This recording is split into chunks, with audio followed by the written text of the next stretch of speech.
Hola, muy buenas tardes. Soy Cristina Gómez y les doy la bienvenida a este nuevo evento de estrategia de Bancamarc.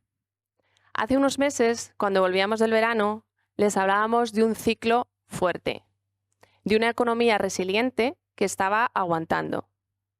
Ya decíamos entonces que el ciclo estaba viviendo como una séptima vida y de hecho nos atrevíamos a compararlo con la capacidad que tienen los gatos para caer de pie. Es por eso que el anterior evento de estrategia fue llamado la séptima vida del ciclo. Y en este escenario recuerdo que teníamos un precioso gato que representaba eso que estábamos viviendo en aquel momento. Pues bien, hoy la cosa ya no va de gatos. En esta ocasión la cosa va de mochuelos.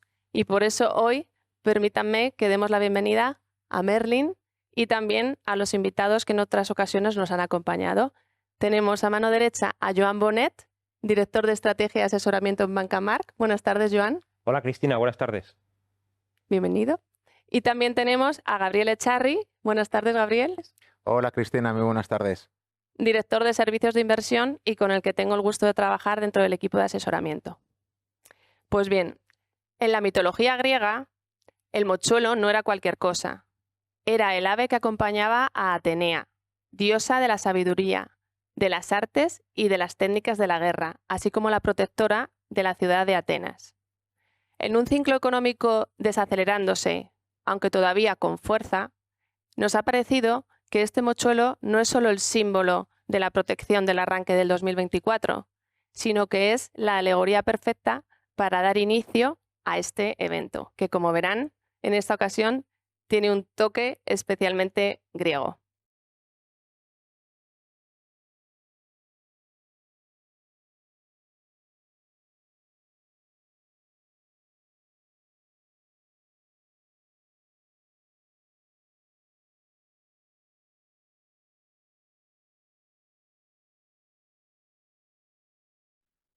Muy buenas tardes. Cuenta Homero en la Ilíada que Aquiles fue uno de los más grandes guerreros del ejército griego. Cuando explica la gran victoria contra los troyanos, habla de ese gran héroe de la guerra de Troya. Habla de un guerrero valiente, de un guerrero fuerte y de un guerrero rápido. Tan rápido que se le conocía como Aquiles, el de los pies ligeros. Vivimos un ciclo económico muy especial, un ciclo con los pies ligeros. ¿En qué se parece este ciclo a Aquiles? Es un ciclo fuerte, es rápido y con los pies ligeros, ya que en sus 2 primeros años de vida tuvo uno de los arranques más espectaculares de la historia. Fruto, sobre todo, de que veníamos de la fortísima contracción que generó la COVID. Ahora, en su 3er año de vida, va perdiendo fuelle. Vemos en el gráfico cómo se está desarrollando en comparación con los ciclos económicos de los últimos 50 años, que en general todos han sido bastante más largos.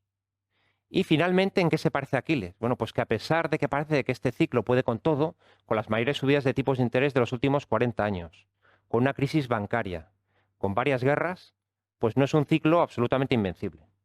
Todos sabemos que según la mitología griega, cuando Aquiles nació, su madre Tetis le sumergió en la laguna Estigia para que fuese invulnerable.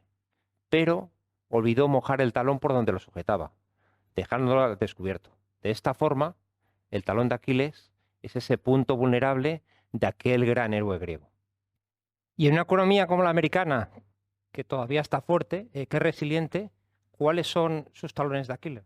Me refiero a una economía americana fuerte, sobre todo porque estamos viendo que en el último trimestre del año creció al 3,3, con un consumo claramente potente, creciendo al 2,8, una economía donde se genera empleo todavía a una tasa pues realmente razonable, cercana a los 210.000 nóminas no agrícolas cada mes, que es algo muy parecido a lo que hemos estado viendo pues prácticamente durante el último año, a la espera de los datos de mañana, que probablemente sean un poquito más flojos, y en una economía que está fuerte sobre todo porque el sector inmobiliario se resiste a perder fuelle y sobre todo a que los precios caigan.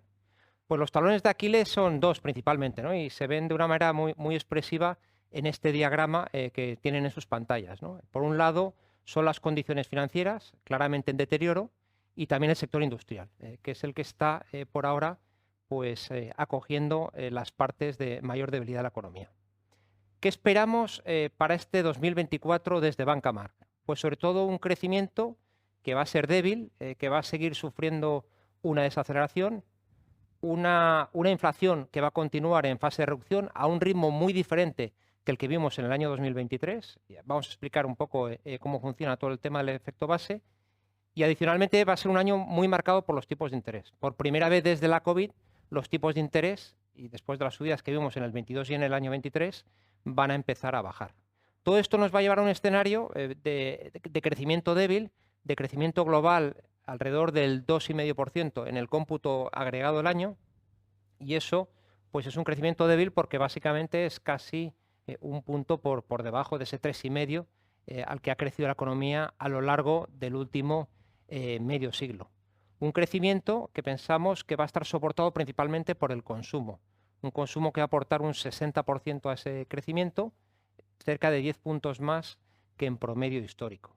Y un crecimiento que va a ser bastante asimétrico, con China creciendo alrededor del 4,5%, todavía aportará prácticamente o contribuirá a un tercio del crecimiento global, Estados Unidos destacando con crecimientos del 1,5% y que contribuirá cerca de un 10%, y una Europa pues que probablemente salga de esta zona tan negativa que estamos viendo ahora, cuando acabamos de ver cómo, con los datos que han salido hace muy poquitos días, pues Alemania y sobre todo Europa conseguía esquivar ligeramente por los pelos la recesión técnica, pues va a tener una pequeña aceleración, pero vamos, va a ser tan pequeña que casi ni lo vamos a notar.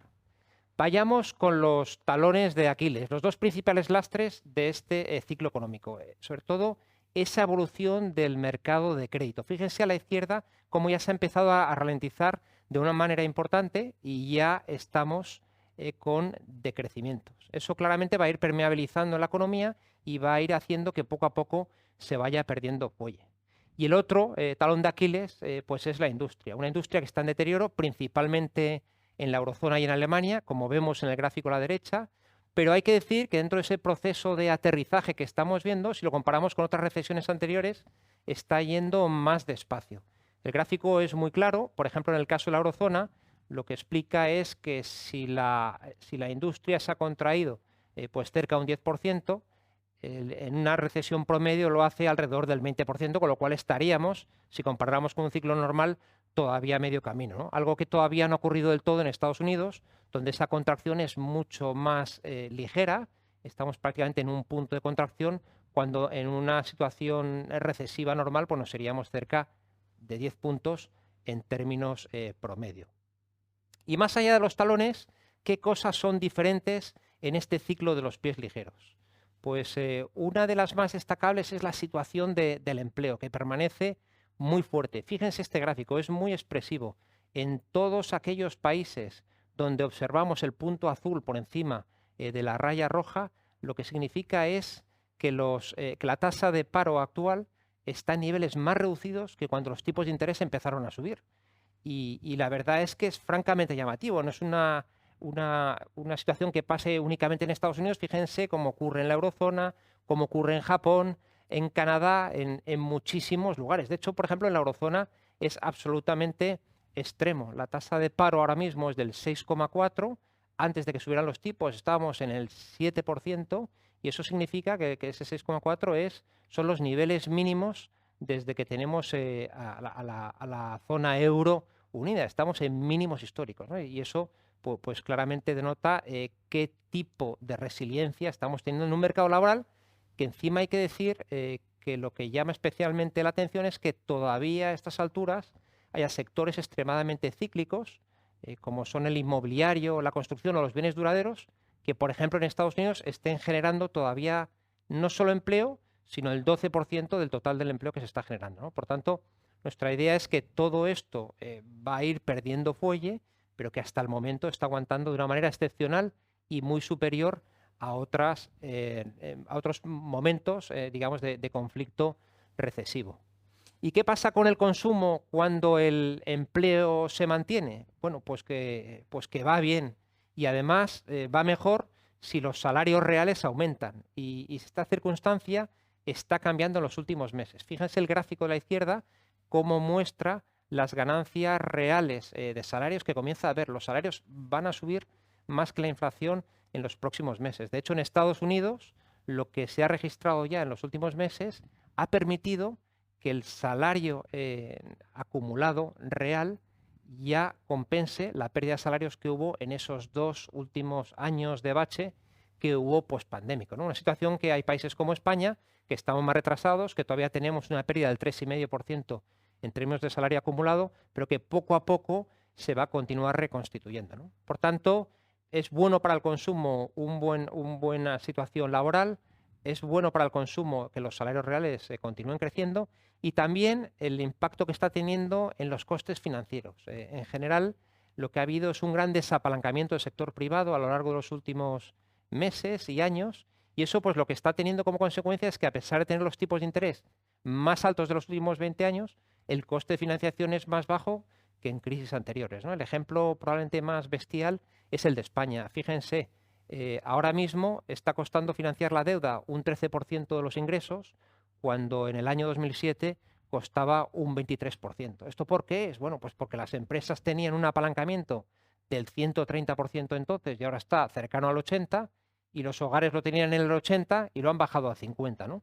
Por tanto, pues esa situación que es bastante extrapolable a otros países, como los que aparecen en pantalla, Estados Unidos, Reino Unido, Alemania o Italia, está haciendo que la situación sea más gravosa y está explicando esa situación pues tan real que vemos todos los días cuando salimos a la calle, de este consumo que no termina de frenarse.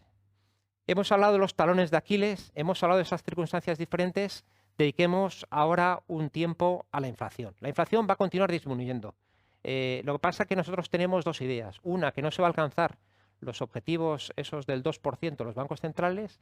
Y la segunda idea es cómo van a empezar a contribuir ya materias primas y energía. Fíjense en los segmentos rojos de las barras. Ese efecto base positivo que nos ha permitido una desaceleración muy fuerte a lo largo del año 23, en el año 24 va a empezar a tener ya una contribución positiva, ¿no?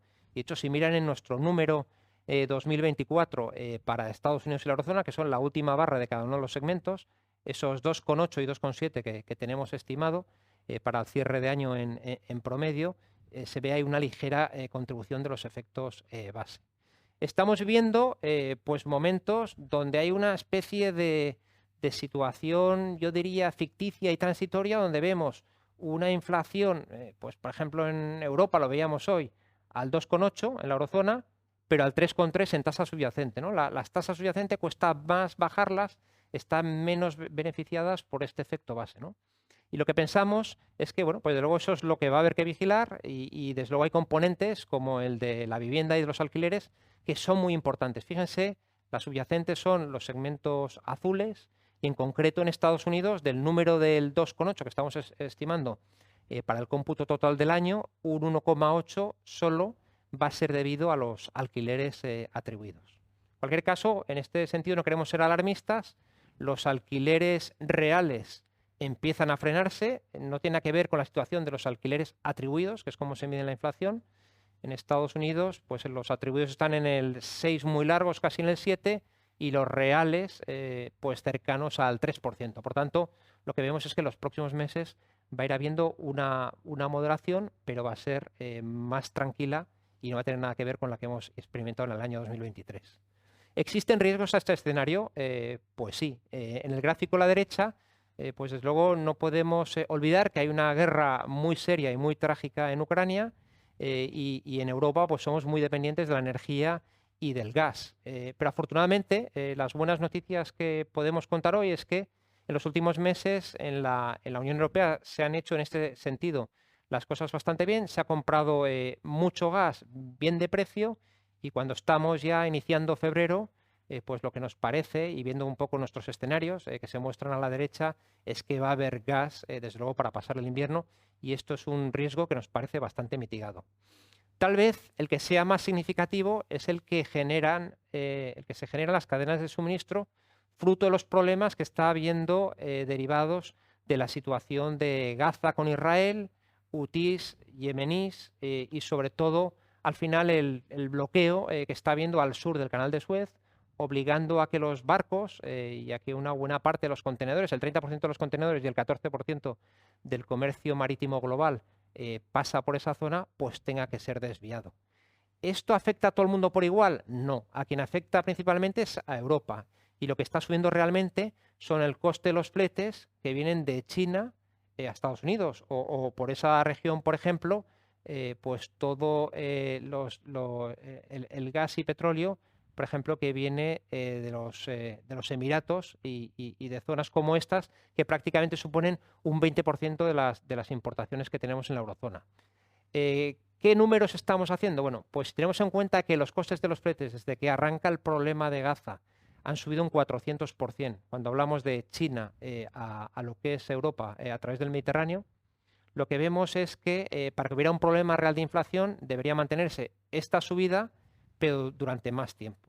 Probablemente 9-12 meses para que esa subida de los costes intermedios se transmitiera a los bienes finales. Y por tanto, pues esto llevaría tiempo y no hay una seguridad todavía absoluta de que la inflación se vaya a tensionar. ¿Hasta dónde podría llegar? Según nuestros números, hasta un 1%, asumiendo los precios actuales. Y por tanto, bueno, pues habrá que ver el devenir de esta situación. Todo esto pues nos lleva a una situación muy importante este año, que es ¿qué va a pasar con los tipos de interés? Que suban los tipos de interés son buenas noticias, que baje el coste del capital son buenas noticias.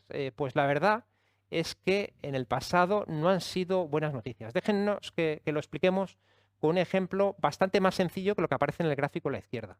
Vamos a tomar a efectos ilustrativos un ciclo normal, que es el que hay a la izquierda para Estados Unidos. ¿Qué es lo que vemos? Pues que lo normal es que si tomamos como punto de referencia cuánto duran las paradas de tipos de interés, que es lo que vemos a la izquierda, lo que vemos es que en promedio duran 7 meses. Que a los 11 meses de que los tipos de interés hayan entrado en pausa, en concreto en Estados Unidos entraron en pausa en julio del año pasado y en Europa en septiembre del año pasado, a los 11 meses lo que suele pasar es que, fruto de que los tipos de interés oficiales empiezan a bajar, las curvas se aplanan. Es decir, esa diferencia de rentabilidad que hay entre lo que me paga un bono a 10 años y una letra a 3 meses tiende a equipararse. Actualmente esa diferencia es bastante importante y es cercana a los 150 puntos básicos. Eso nos lleva 11 meses. Y generalmente lo que también ocurre es que 14 meses más tarde de la parada suelen producirse las recesiones. ¿Y nosotros qué nos planteamos? Pues lo que vemos a la derecha. Cuando relacionamos bajadas de tipos de interés y recesiones, en periodos de 12 meses, lo que vemos es que es extremadamente extraño ver bajadas de la dimensión de las que está descontando el mercado ahora mismo, que son casi 150 puntos básicos para Estados Unidos y la eurozona, sin que se produzca una recesión. Es una cosa que no ha ocurrido prácticamente nunca. La única vez que ocurrió fue en el año 84, como reflejamos ahí. Y por tanto, pues lo que nos parece es que estamos en un punto donde o creemos en la resiliencia de la economía, en Aquiles, la economía está fuerte y los tipos de interés no bajan como está descontando el mercado, o creemos en la teoría del talón de Aquiles, la flecha de París alcanza en el talón a la economía y entonces digamos que se desmorona mucho más rápido lo que estamos viendo ahora y lo que nos indican los últimos datos y los tipos de interés bajan como piensa el mercado. Pero las dos cosas a la vez es francamente difícil. Y si tenemos que optar por una de las dos opciones, nosotros pensamos que es más realista creer en Aquiles y no en el impacto sobre el talón. Básicamente lo que pensamos es que en una situación como la que vamos a afrontar ahora, donde el frenazo de la inflación, si los bancos centrales no mueven los tipos de interés, lo que haría es que los tipos de interés reales sean más altos, lo que va a propiciar es que los bancos centrales estén en un modo más cauto de lo que los mercados piensen y se limiten simplemente a bajar los tipos de interés en línea con lo que se vaya frenando la inflación, que lo vayan haciendo muy despacito, muy paulatinamente, para lo que los tipos de interés reales no se expandan. ¿Y eso a dónde nos lleva? Pues a lo que vemos a la izquierda. Básicamente a que desde Bancamar lo que esperamos son bajadas de 3/4 de puntos para la eurozona y para Estados Unidos a lo largo de este ejercicio 24 y por tanto no suscribimos esos números tan cercanos a los 150 puntos básicos que está pensando el mercado. Nos parece que lo que nosotros tenemos se acerca mucho más a las expectativas que tenemos para la reducción de la inflación, para el frenazo de la inflación a lo largo de este año 24. Todo además en un entorno donde se habla mucho de si Lagarde va a bajar los tipos antes en Europa que en Estados Unidos o no. Conviene no olvidar que Europa va más retrasada en el proceso de reducción de esos megaestímulos y expansiones de balances que se hicieron a lo largo de la COVID y de los problemas que tuvimos en el pasado, y que abordamos un 24 donde, desde luego, en la primera parte del año va a continuar habiendo estímulos, reducción de estímulos, como nos muestra el gráfico de la derecha. Y aquí sí que pensamos que va a empezar a haber también una diferencia importante entre Estados Unidos y Europa, porque pensamos que en Estados Unidos probablemente alrededor de los meses de verano empiecen a señalizar el que van a dejar ya de reducir balance. Sin embargo, en Europa lo que sabemos es que BCE lo que va a hacer es, lejos de parar, incluso va a aumentar un poco el ritmo de reducción en el segundo semestre del año. Por tanto, con este escenario que vemos de una economía que aguanta y desde luego nos parece que con la información que tenemos ahora mismo disponible se evita el peor de los escenarios y eso son las buenas noticias que tenemos que decir. Pero una economía que no va a ser explosiva, que no va a ser, que no se va a incrementar fuertemente, que lo que va a hacer es poco a poco desacelerándose. Con el consumo, como hemos dicho, con esa resiliencia que puede seguir mostrando fruto de ese mercado laboral tan particular.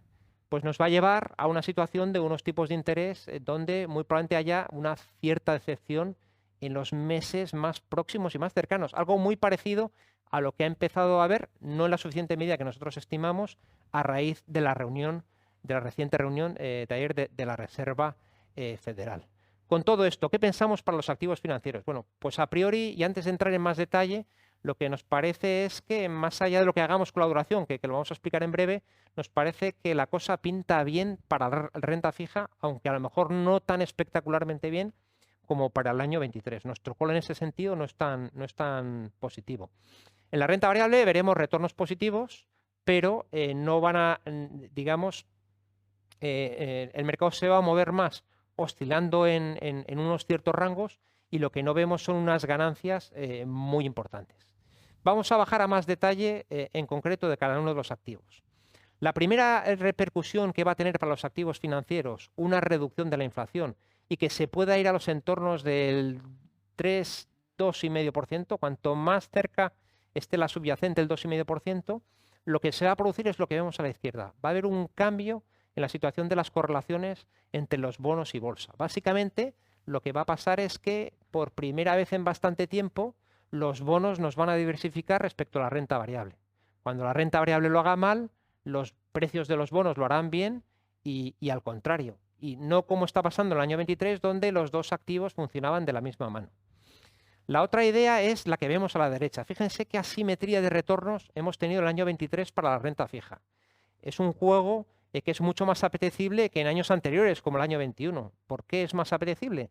Porque como los cupones son más altos, si uno se equivoca en el momento de entrar, lo que tiene es un cierto colchón que asegura una rentabilidad superior. Y eso pues va a continuar jugando a favor a lo largo de este año 24. Un año 24 que ya decíamos que va a ser positivo para la renta fija, que la buena noticia, como ven en el gráfico a la izquierda, es que si lo comparamos con nuestras estimaciones de inflación, pues lo bueno es que en todos los segmentos de la renta fija se va a ganar dinero y además en tipos de interés reales, que eso es muy bueno, pero una renta fija donde el mejor momento ya pasó y ese momento pensamos que fue en octubre del año pasado. Eso se ve en la discrepancia que hay entre los puntos y los extremos de las barras que aparecen a la izquierda. Y esto es fruto de que, bueno, lo pasamos muy mal en algunos meses del año pasado, pero el mercado nos dio la razón como siempre, muy tarde, muy espontáneamente y con un cierto atracón en los meses de noviembre y diciembre. Entonces, ¿qué es lo que nos parece ahora? Pues que dentro de que vemos que hay que estar largo de duración, positivos con la duración en la renta fija de cara a este año 24, lo que nos parece es que las cosas han ido muy rápido. ¿Cómo gana un inversor, digamos, rentabilidad cuando invierte en un bono con una duración relativamente elevada? Pues como explicamos en el gráfico a la derecha, de una manera muy simple, que yo creo que tiene una finalidad ilustrativa que es fabulosa. Básicamente, el momento óptimo, el que dice el libro que hay que comprar la renta fija, es cuando los bancos centrales se dedican a subir los tipos de interés y alcanzan ese momento más extremo que fue pues alrededor del verano, como hemos dicho, del año pasado. Ahí en esos siguientes meses es cuando uno genera toda esa parte del gráfico de la derecha de verde oscuro. Es esa parte de ver ese momento que siempre es tan difícil de acertar y que funciona y que ya ha pagado un 8%, un 8,3% en el momento extremo. La segunda parte que va a activar la rentabilidad sería que los tipos de interés pasen de estar en pausa como ahora a comenzar a bajar. Eso es lo que nos va a aportar el verde claro. Y eso no ha empezado a ocurrir ahora y se va a demorar un poco a lo largo del año 24. Con lo que hemos comentado, pensamos que eso pues va a ser más hacia los meses de verano seguramente y por tanto, en el cortísimo plazo, en el mes de diciembre, lo que decimos era reducir parte del exceso de duración larga que teníamos tácticamente para intentar comprar a mejores precios. Y ciertamente lo haremos en los próximos meses. La siguiente idea respecto a la renta fija es que nos parece que hay que aprovechar la prima que ofrece el crédito frente al gobierno. Fíjense a la izquierda, si clasificamos por regímenes diferentes la situación de los bancos centrales en pausa, subiendo o bajando tipos de interés, el momento más rentable al crédito es el actual. Es el momento en que los bancos centrales están en pausa. Y a nosotros nos parece que ese momento pues tenemos que seguir disfrutándolo y continuamos con una sobreponderación clara y con una predilección por Europa frente a Estados Unidos, porque como ven a la derecha, paga más. Y finalmente, respecto a la renta fija de crédito, ¿qué es lo que nos gustaría? Bueno, pues sobre todo es advertir que ha habido una mejora muy importante de los diferenciales a lo largo de los últimos meses. Como pueden ver a la izquierda, estamos ya por encima de los términos promedio. Esto del aterrizaje suave de la economía, la renta fija también ha empezado a ponerlo en precio. Tal vez en Europa es donde lo ha puesto menos en precio. Y por tanto, nosotros lo que nos parece es que vamos a ir a un año 24 donde pues, los diferenciales de crédito en algunos segmentos ya ven ahí en el gráfico a la derecha que se van a empezar a deteriorar un poco. En cualquier caso, vamos a tener retornos positivos y son los que estamos mostrando con los números a la derecha, ¿no? Uno puede plantearse, por ejemplo, si el high yield me paga más en Europa que el investment grade, ¿por qué no invertir en high yield, ¿no? La respuesta a esto, y por lo que estamos sobreponderados en investment grade, neutrales en high yield y infraponderados en soberanos, básicamente es porque si ajustamos la rentabilidad por riesgo, pues el plan no es tan suculento, ¿no? Hacia el riesgo, ¿no? Por tanto, ahí ven un poco nuestros retornos estimados. Respecto a la renta variable, ¿en qué situación nos encontramos? Bueno, sobre todo teniendo en cuenta que todo tiene pinta por ahora de aterrizaje suave de la economía. Bueno, pues ante todo, lo que nos muestran nuestros diferentes estudios, como aparece el gráfico de la izquierda, la primera barra, es que generalmente los momentos donde los tipos de interés oficiales están en pausa, como los bancos centrales han hecho, y nosotros pensamos que sin duda no van a empezar a bajar, vamos, como prontísimo, sería en el mes de junio, pues son entornos positivos para la renta variable. En promedio aportan ese 6% que hemos visto con esa oscilación que hay entre las caídas del 2000 y la situación del año 2006. ¿Qué ha hecho el mercado ahora? Pues algo muy parecido al promedio. Entonces, bueno, el momento no es malo, ciertamente, pero los momentos de pausas en los tipos de interés suelen ser momentos de transición, momentos de cierta alarma hacia fases más volátiles del mercado, como vemos a la derecha, que son los momentos donde los tipos de interés bajan. Por supuesto, si los tipos de interés bajan y hay un aterrizaje suave de la economía, el mercado lo suele hacer bastante bien, y ese es el debate que tendremos que aprender durante los próximos meses. Nuestra idea, en cualquier caso, es estar moderadamente optimistas. Estamos ligeramente infraponderados después de las últimas compras que hacíamos en el mes de diciembre, y lo que estamos es oportunistas, exigentes para añadir riesgo, pero pensamos que el momento perfecto de cargar riesgo no ha llegado. ¿Por qué? Bueno, pues entre otras cosas porque se está en una situación que es bastante poco común. Y lo vemos a la derecha. El año 23 ha sido un año espectacular de retornos, bueno, para la renta fija, pero también para la renta variable y mucho más para la renta variable. Pero hemos visto una cosa que no suele ocurrir. Lo que no suele ocurrir en momentos de pausa de tipos de interés es que los beneficios no suban y que las valoraciones se expandan. Y sin embargo, en el año 23 lo que hemos visto es que los beneficios prácticamente han estado planos y hemos visto una de las expansiones más fuertes de los últimos 50 años. Eso a nosotros lo que nos hace es que cuando tenemos que poner precio mirando a 12 meses hacia el mercado, ser cautos. Ser cautos porque de antemano lo que está asumiendo el consenso en cuanto a subidas de beneficios es bastante elevado. Pueden ver ese 10% global, 17 en emergentes, que es una región que claramente nos gusta, y ese 10%, 10 y pico que tiene Estados Unidos frente al 5% de la eurozona.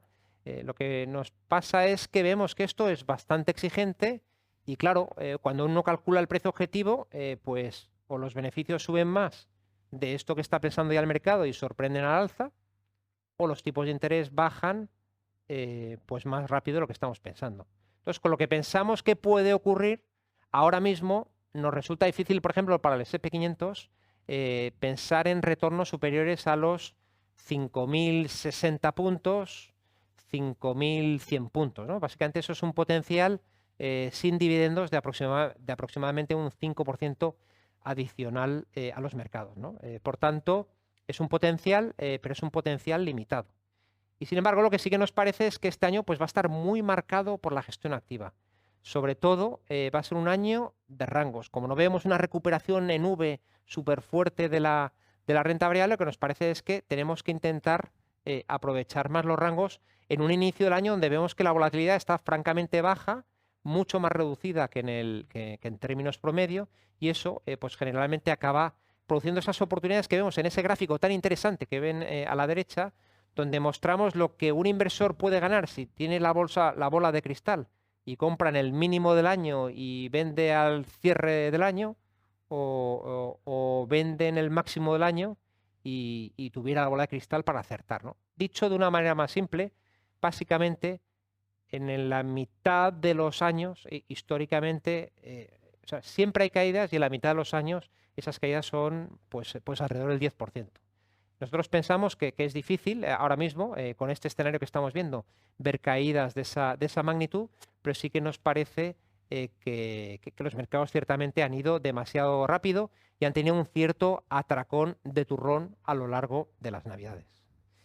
Y luego decir pues también que respecto a la renta variable, ¿en qué situación estamos? Bueno, pues en una situación que es un año muy electoral, el 55% del mundo va a tener elecciones y sobre todo Estados Unidos, que es la economía más significativa con esto, va a tener elecciones. ¿Y qué nos dice la estadística en el pasado? Bueno, pues que en Estados Unidos, como en muchos otros países, los presidentes quieren ser reelegidos.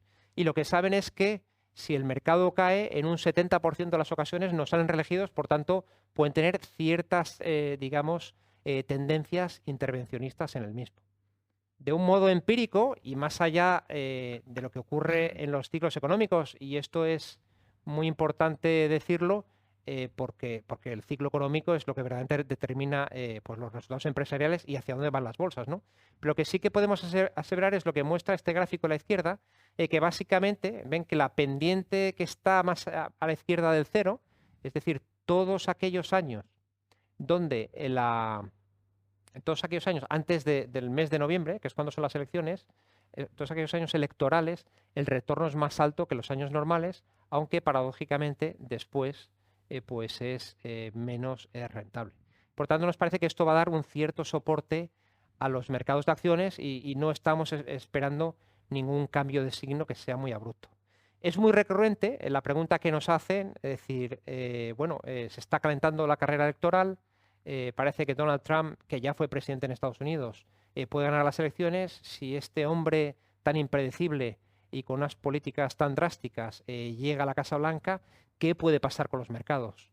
Bueno, la verdad es que es difícil sacar conclusiones, desde luego son muy claras en algunos sectores.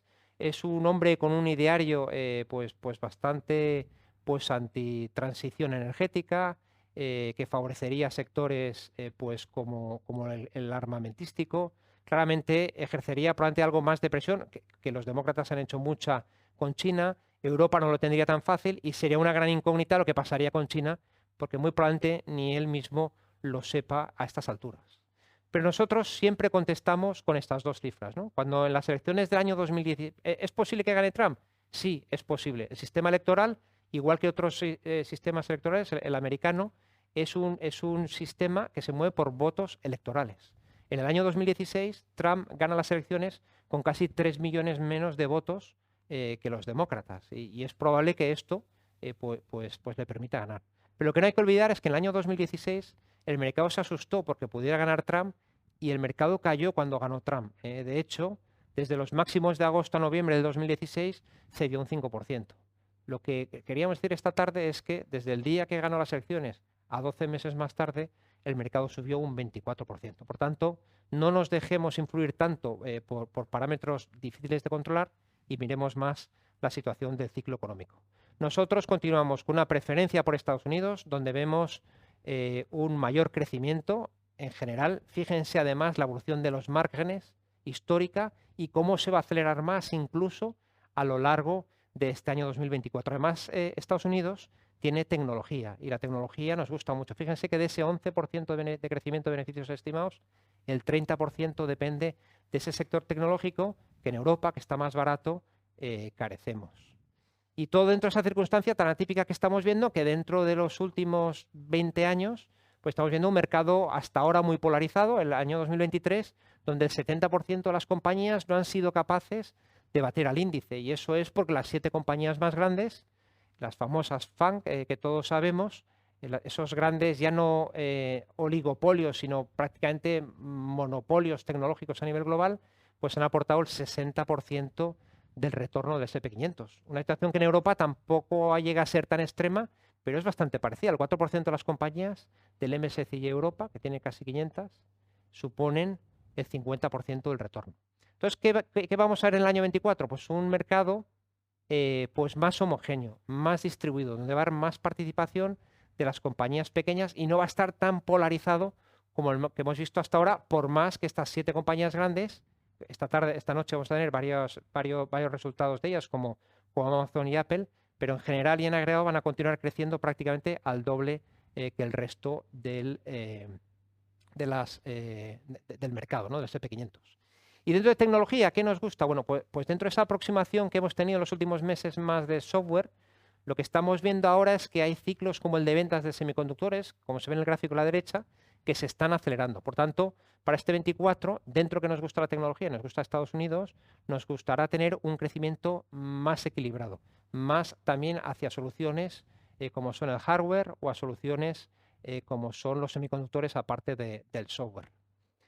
Además, sectorialmente, lo que hemos decidido es bajar la exposición al sector bancario, al sector financiero europeo, donde hemos participado en las buenas rentabilidades que ha tenido a lo largo del año pasado. ¿Qué es lo que vemos? Bueno, pues que se ha visto muy positivamente influido por los márgenes financieros, los márgenes de intereses, y esa parte más explosiva nos parece que ya ha pasado y hemos reducido exposición. Sin embargo, estamos positivos con salud, se ha quedado bastante atrás, un buen arranque el año, vuelve el crecimiento, crece más, lo hace bien cuando las condiciones financieras son restrictivas, como hemos señalado, pensamos que va a ser un buen año y particularmente en Europa nos gusta mucho.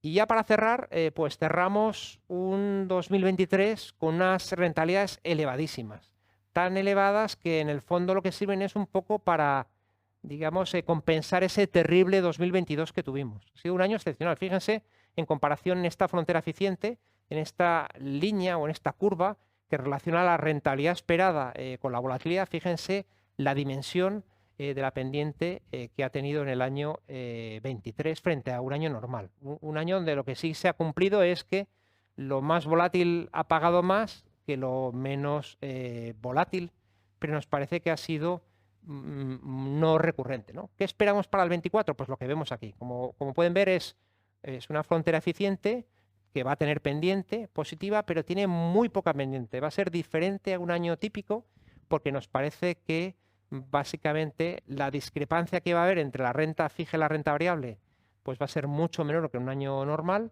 y eso pues es lo que justifica esa idea más de rangos, de tener más renta fija y ir vía crédito que puramente respecto a la renta variable. Estas son las ideas más importantes.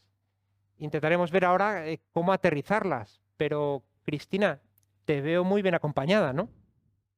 Pues así es, Joan. La verdad es que estamos aquí tan tranquilos escuchándote y Merlin ha estado muy tranquilo, no ha estado volando, pero yo creo que es el momento, puesto que vamos a dar paso a Gabriel Echarri, que le dejemos volar un poquito para ver si podemos aterrizar las ideas de inversión para el año 2024 junto con Gabriel. Así que tienes la palabra cuando tú quieras. Muchas gracias, Cristina. La verdad es que me tienes asombrado con el manejo que estás mostrando con Merlin. Nosotros en esta segunda parte de la intervención lo que vamos a darles a ustedes son ciertas ideas para poder implementar esta visión más macro que nos acaba de trasladar Joan dentro de las carteras. Vamos entrando en materia mientras observamos un poco el amanecer de nuestra ciudad de Troya y somos capaces de poder escuchar cómo le lanzan distintas flechas a nuestro Aquiles, aunque de momento parece que es capaz de poder esquivarlas todas. Vamos a hacer un pequeño repaso de las principales ideas que nos ha comentado Joan en este ciclo maduro y de crecimiento débil en el que nos encontramos. Por la parte de renta fija, se puede decir que estamos de enhorabuena porque por fin tenemos tipos de interés reales positivos, estamos muy positivos en crédito europeo de calidad frente al high yield y en cuanto a la duración, ya nos ha expresado Joan que estamos un poquito menos con sobreponderación que en el año 2023, pero la sencilla razón de que hemos tomado desde un punto de vista táctico beneficios al principio de este año por el excelente rally que tuvo el subyacente a finales del año pasado. En cuanto a la renta variable, tenemos que ser un poquito más exigentes, ahora mismo estamos infraponderados en cartera y tenemos que esperar episodios de mayor volatilidad para poder empezar a cargar este tipo de riesgo dentro de las carteras. Tenemos preferencia por la renta variable americana y a nivel sectorial estamos positivos en salud, en tecnología y también en transición energética. Vamos a pasar ahora a comentarles 5 ideas que lo que pretendemos es que proporcionen soporte a Aquiles, manteniendo siempre nuestra filosofía de construcción y tesis, ¿no?, de nuestra construcción de carteras, con ese formato que tenemos de núcleo, en el que lo que tenemos es una piedra angular sobre la que vamos construyendo las carteras de nuestros clientes a través de una solución delegada en la que pretendemos es recoger las ideas más tácticas que salen de nuestro comité de estrategia. Es una solución ágil, diversificada y, por supuesto, líquida. Una vez que tenemos construida esta pieza angular, lo que hacemos es ir incorporando distintos satélites, bueno, pues porque al final lo que nos ayudan es a poder enfatizar esas apuestas un poco más tendenciales o bien oportunistas y que al final tienen ese carácter también de permanencia dentro de las carteras porque suponen cierto trampolín o palancas de rentabilidad. En concreto, en la tarde de hoy vamos a hablar de estas 5: megatendencias, activos monetarios, renta fija. Y luego, por la parte de activos y líquidos, hacemos una distinción entre activos reales y capital privado. Empezando por megatendencia, ¿a qué llamamos megatendencia, ¿no?, dentro de la casa? Bueno, pues serían aquellas apuestas en esos sectores que consideramos que van a tener un mayor crecimiento porque sin duda tienen vientos de cola por esos cambios disruptivos o diferenciales, cada uno en sus respectivos ámbitos. Vamos a hablar de una megatendencia, sin duda va a ser la digitalización, que ya nos ha comentado Joan, y principalmente soportada por la inteligencia artificial y la ciberseguridad. De la ciberseguridad apenas voy a comentar nada porque, bueno, basta con coger el periódico y poder leer todos los días infinidad de noticias respecto a esta temática. Sin embargo, en la inteligencia artificial me gustaría darles a ustedes un dato, y es que se estima que para el año 2030 el 80% de las empresas habrán adoptado al menos una idea de inteligencia artificial. Segunda megatendencia, hablaríamos de sostenibilidad. En este caso también es muy llamativo este dato que les voy a dar a continuación y es que se estima que para el año 2030 la demanda de agua potable excederá en más de un 40% la oferta. De salud, manteniendo un poco la misma narrativa que nos estaba comentando Joan, salud sería para muchos gobiernos de economías desarrolladas ese talón de Aquiles. Bueno, todos sabemos que vivimos en Europa una situación anómala en cuanto a la edad de la población. Se estima que para el año 2050 el 22% de la población en Europa pues va a estar o va a tener más de 60 años. En Estados Unidos la salud sigue siendo la principal partida presupuestaria y a día de hoy pues se representa el gasto sanitario representa el 17% del PIB. Y nuestro cuarto pilar o nuestra cuarta megatendencia que va a dar soporte a este pórtico sería la transición energética y en concreto todo lo que tiene que ver con infraestructuras de transición. Si echamos un pelín la mirada atrás, apenas hace unas semanas vemos cómo la cumbre de las Naciones Unidas sobre el cambio climático que ha tenido lugar en Dubái en diciembre del año 2023, pues para muchos ha supuesto el inicio del fin del uso de las energías fósiles. Y también por darles un dato y mostrarles a la velocidad a la que está yendo esta megatendencia, en el año 2020 las energías renovables apenas tenían un 9% de cuota de mercado. Se estima que para el año 2030 esta cuota pueda llegar incluso al 40%. Todas estas temáticas nosotros las tenemos muy presentes a la hora de ir construyendo nuestras carteras, pero también existen distintos productos o mandatos, como pueda ser el GDC Next Generation, el fondo Next Generation o incluso el Mark Mediterranean Fund, que es un fondo que invierte en estas compañías que están comprometidas con el mantenimiento y la mejora de los recursos oceánicos y del agua, que tienen sin duda pues, este nicho para tratar las megatendencias de una forma más clara. Pasamos ahora a nuestro segundo soporte, nuestro segundo y tercer soporte, que serían los activos monetarios y renta fija. Como nos ha comentado Joan, creemos que el año 2024 nos va a dar muy buenas alegrías en esa parte más conservadora o en esa parte más cortita de las carteras y en concreto en los activos monetarios y renta fija. En la parte izquierda de sus pantallas, lo que les hemos traído quizás sea una gráfica que ya les resulte familiar porque la estuvimos utilizando en el mes de septiembre, cuando queríamos mostrarles cómo iba a ir la evolución de los tipos oficiales del Banco Central Europeo y el Euribor 12 meses, ¿no? Y en su día les estuvimos advirtiendo de cuál era el riesgo de reinversión. Pues bien, ven ahí que ya efectivamente, después de la vuelta del verano, el riesgo de reinversión se ha dado y vemos cómo esas curvas, tanto la del Banco Central Europeo como la del Euribor 12 meses, se han ido abriendo. Por este motivo, nos vamos ya a la parte derecha de la pantalla, aunque en septiembre del año 2023 sí es cierto que los tipos nominales eran más altos, ahora la suerte que tenemos en enero del año 2024 es que, aunque los tipos son un poquito más bajos por ese rally que hemos sufrido el año pasado con la renta fija, los tipos reales, el tipo de interés real ya es positivo, porque si se fijan ustedes, la franja roja, que es el tipo de inflación que tenemos ahora mismo, que está mucho más moderado, está en el 3%, pues está por abajo. Motivo por el cual consideramos que la renta fija sin duda va a ser uno de los principales protagonistas a tener en cartera para este año 2024. ¿Qué ideas le podemos dar de producto para poder jugar esta estrategia, ¿no?, de renta fija? Pues nos vamos a centrar en tres. El primero sería el mandato de GDC Renta Fija Óptima. Es un mandato cuyo objetivo es batir las letras del Tesoro. A cierre de diciembre del año 2023 nos estaba dando una TIR de 3,94 con una duración muy cortita de apenas 9 meses. El año pasado se comportó de manera excepcional, batió en más de 40 puntos las letras del Tesoro y manteniendo siempre una calidad crediticia exquisita en cartera con un rating medio de A. El segundo producto que les presentamos, en este caso no es un mandato, sino que estamos hablando de un fondo, es el Mar Tesorero. También a cierre de diciembre del año 2023 teníamos una TIR esperada del 3,78, una duración por debajo de 6 meses. Y en este caso en concreto estamos hablando de un fondo peculiar porque el 50% de la cartera está invertida en pagarés domésticos, ¿no? La mayoría pagarés corporativos. Como saben ustedes, es un mercado que nosotros en la casa llevamos impulsando desde hace más de 10 años. Estamos muy cómodos, lo conocemos muy bien y sin duda creemos que sería una magnífica alternativa para que aquellos clientes que hasta ahora no han podido acceder al mercado corporativo de pagarés, pues aquí tienen una idea diversificada, líquida y, por supuesto, donde pueden entrar clientes minoristas.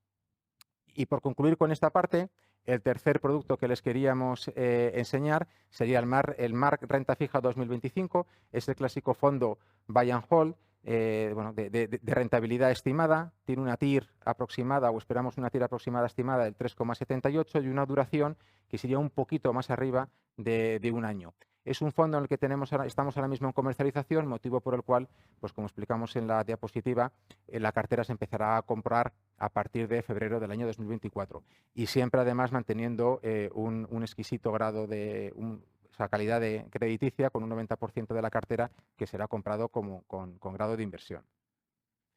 Pasamos ahora a lo que sería nuestro cuarto y quinto soporte. Estamos hablando de los activos y líquidos y en este caso nos vamos a centrar en una de las bondades que tiene esta tipología de activos, que es la diversificación y la descorrelación en las carteras. En la gráfica de la izquierda lo que hemos hecho es un estudio cogiendo una cartera tipo clásica de 60% renta variable, 40% en bonos, y lo que hemos hecho ha sido incorporarle un 30% de activos alternativos. Vemos cómo la cartera automáticamente rebaja el riesgo, en este caso la volatilidad, e incrementa la rentabilidad esperada anualizada.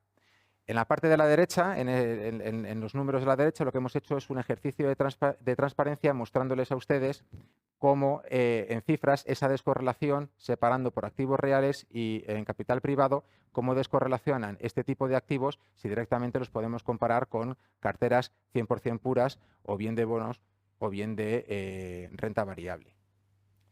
Y para jugar esta idea de activos y líquidos, ¿cuáles son las ideas o cuáles son los proyectos que le traemos? Pues bien, los tenemos aquí en los proyectos de conversión. En este caso vamos a separar lo que son activos reales de capital privado y por la parte de activos reales pues podríamos comenzar con el primero, que sería el Mark Sol Energy. Es un fondo que va a invertir en energía fotovoltaica. Se espera que el fondo tenga bajo gestión alrededor de 1,9 gigavatios. El 70% del fondo estará invertido en Italia, 30% estará invertido en España. Es un fondo que va a ir con llamadas de capital. Si bien es cierto que se estiman que estas llamadas de capital sean bastante dinámicas, aproximadamente es un proyecto a unos 10 años. La TIR esperada sería de un 10% y el múltiplo alrededor muy cercano al 2%. Perdón, a 2 veces el dinero aportado. Siguiente proyecto activos reales sería el proyecto Lusitana. En este caso es el clásico proyecto más de infraestructura. Bueno, sería tomar una participación minoritaria de 2 puentes que dan acceso a la ciudad de Lisboa y también 2 carreteras, que en este caso son dos arterias principales que unen en el norte de Portugal la zona del interior con la zona costera. El múltiplo que se espera para este proyecto sería de 1,6 veces el dinero aportado, aproximadamente una TIR del 10%, y en este caso sí que es un proyecto que se desembolsaría al tirón. Por la parte de capital privado, vamos a contar también en los próximos meses con nuestra tercera añada del Fondo de Fondos de Private Equity Internacional. En este caso, pues estamos hablando de una diversificación completamente internacional. Estados Unidos y Europa, no se invierte nada en Península Ibérica. Es un fondo de fondos que está centrado en lo que se denomina el low mid market y con una diversificación total y completa a la hora de ir construyendo la cartera. Aquí vamos a encontrar estrategias de buyout, de growth, también de venture capital y, por supuesto, pues una diversificación en los distintos sectores: industria, consumo, salud, tecnología y luego pues cosas más de nicho que te permite un fondo de fondos, como pueda ser hacer algo de más específico, como por ejemplo comida, como pueda ser también restauración. Es un fondo clásico de private equity con llamadas de capital bastante ordenadas, que son trimestrales en los primeros 5 años. El proyecto o el fondo suele ser entre 10 y 12 años y la rentabilidad estimada en TIR suele ser entre un 13 y un 15% y en múltiplo estaríamos hablando entre 1,7 y 1,9 veces el dinero aportado. Y el cuarto producto o el cuarto proyecto que les queríamos enseñar hoy es un proyecto muy de nicho que se denomina Mark Future y que va a invertir de la mano de 4 socios europeos en 4 megatendencias que sin duda creemos que van a ser motor de la economía europea en los próximos años. Hablamos de ciberseguridad, de inteligencia artificial, de impacto o sostenibilidad y también de infraestructura transaccional. Es un fondo que va a invertir 100% en Europa. En este caso estamos hablando también de unos 10-12 años, muy semejante igual que el Mark Private Equity Global 3, va a ir con llamadas de capital en los próximos 5 años y la TIR y múltiplo que se están barajando estaríamos en torno de un 17% de rentabilidad en TIR y aproximadamente 2 veces dinero aportado. Y por último, Cristina, permíteme antes de concluir esta intervención que me detenga en esta diapositiva, que es un ejemplo de composición de cartera. Esto responde a que muchos de ustedes, tanto en eventos digitales como en eventos presenciales, nos han manifestado, bueno, a mí me gustaría ver o poder poner una idea de cómo sería la cartera, una cartera tipo, dejando al margen, por supuesto, todo lo que tiene que ver con las especificaciones de un cliente en cuanto a aversión al riesgo y también grados de conocimiento, ¿no? Bueno, pues aquí lo que vamos a pretender es mostrársela a ustedes. Vamos a seguir con esa composición de 75% en activos líquidos, un 25% en activos líquidos. La parte de los activos y líquidos la tendríamos que completar con esa solución núcleo de la que hablábamos al principio, esa piedra angular que mediante alguna solución delegada lo que nos va a permitir sea poder incorporar o recoger las ideas más tácticas que salen de nuestro comité de estrategia, de nuestro comité de mercados, y eso lo tendríamos que ir completando con los distintos satélites, de los cuales, pues lógicamente, había una parte líquida que podría completar ese 75%. Ahí les mostramos algunos de los productos o algunas de las ideas que hemos venido hablando en la tarde de hoy, y por supuesto pues tendríamos que terminar de completar nuestra cartera con una parte importante de activos y líquidos, aproximadamente entre un 20 y un 30% de peso en uno o en cualquiera de los 4 proyectos que les hemos mostrado recientemente. Cristina. Pues muchísimas gracias, Gabriel. Soy consciente que estamos cortos de tiempo, estamos casi a las 7 de la tarde, pero yo creo que nuestros clientes van a agradecer que afiancemos algunas de las ideas que hemos estado comentando. Entonces yo te preguntaría a ti, Joan, primero, si te parece. Está claro que seguimos prefiriendo Estados Unidos y que nos gusta mucho la tecnología, pero con respecto a ciberseguridad e inteligencia artificial, ¿qué les podemos decir además para Bueno, hacer?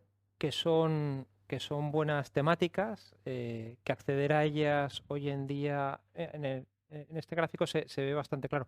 Las valoraciones son elevadas, pero los crecimientos que también muestran este tipo de compañías son también elevados. Y sobre todo lo que nos parece es que cuando lo comparamos con lo que es el índice general, que aparece en el gráfico de la izquierda, o incluso con la evolución que ha tenido la tecnología, ha habido un cierto decalaje, un cierto retraso. Por tanto, nos parece que, y más en el caso concreto de la ciberseguridad, que ofrecen una buena oportunidad relativa incluso dentro de lo que es tecnología.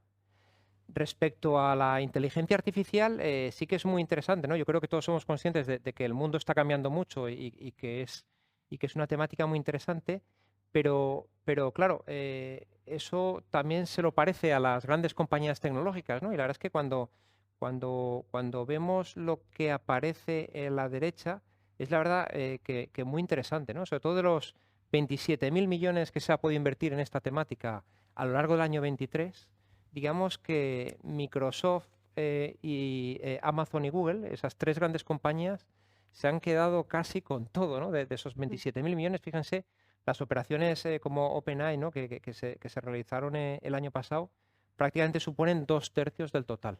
O sea que está muy bien, pero es difícil encontrar ideas en las que poder invertir, ¿no? Por eso lo de Mars Future es una buena idea, ¿no? para poder acceder a ese tipo de temáticas, ¿no?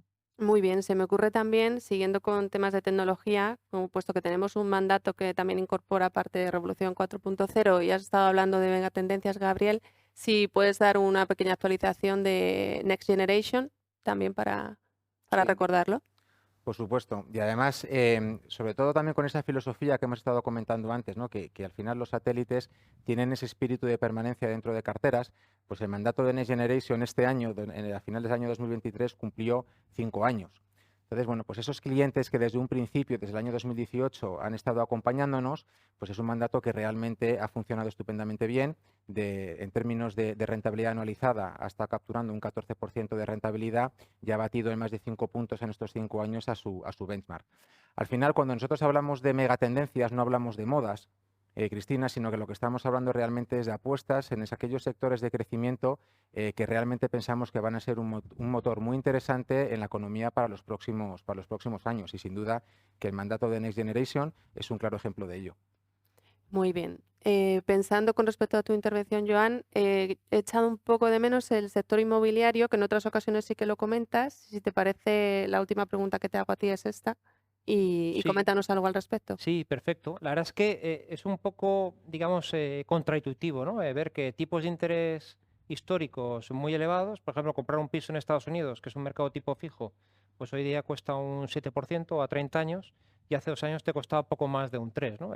Los precios han subido mucho, lo que ha hecho es que ha frenado mucho el mercado. Vemos a la izquierda cómo se han pues paralizado gran parte de las operaciones. Estamos hablando de 30% en función de los mercados que haya, pero eso digamos, no ha terminado de afectar a los precios, que en general no solo han continuado subiendo, sino que han subido bastante en casi todas o en muchas regiones.